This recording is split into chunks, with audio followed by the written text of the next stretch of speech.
Zon 100 is one of the new heavy hitters of the summer 2023 season, fitting in nicely with other big names such as Jujutsu Kaisen Season 2 and Mushoku Tensei Season 2. But this show just kinda stands out. Like I said, maybe it's because it's new, or maybe because it already has a strong dedicated fan base behind it with its successful manga. But either way, Zon 100 is a treat, and it went above and beyond any expectations we, or at least I, had from Bug Films. And I think it's safe to say that this is a pretty strong contender for Anime of the Year. But you might be asking, what is Zon 100? Well, I'm glad you asked, because Zon 100 can easily be described in one word: freedom.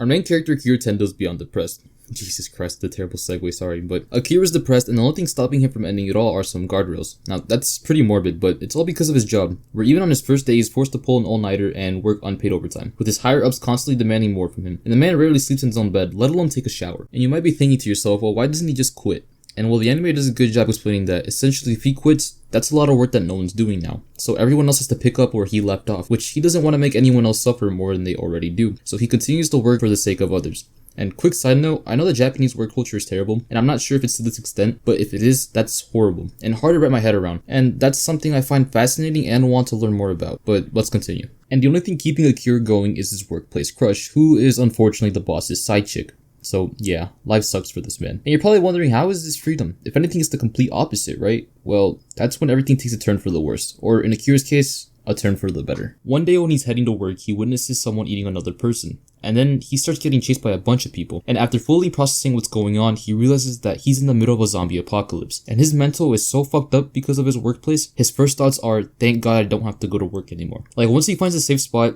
he's just pondering of all the things he can do now that he just doesn't have to go to work. And his entire perspective of life literally changes. I mean, he starts getting philosophical on us here. And everything around him goes from dark and gloomy to bright and colorful. And now Akira is finally free. And with his newfound freedom, he takes a notebook and makes a bucket list of 100 things to do before he turns into a zombie. The reason I chose the word freedom to describe this show is because once he realizes he doesn't have to work anymore, he is free in every way possible, mentally, emotionally, and physically. He can do whatever he wants, whenever he wants, and realistically, he's not even bound by laws or anything like that anymore.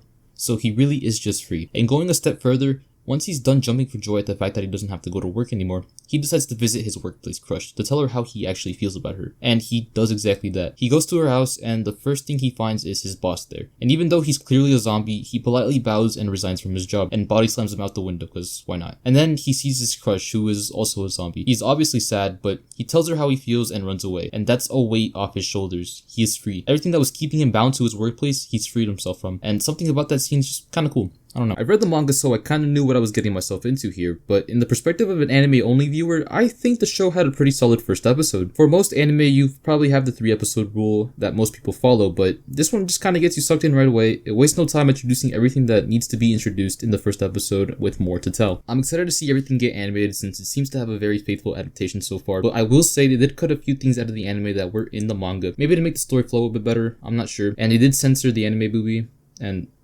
I mean, it's not really important. I just felt like I had to mention it, but yeah, they did that. But this manga is genuinely funny and somewhat bizarre at times, so I'm sure anyone will enjoy watching it. But yeah, what do you guys think about it so far? That's all I have to say about it. That's all. Subscribe.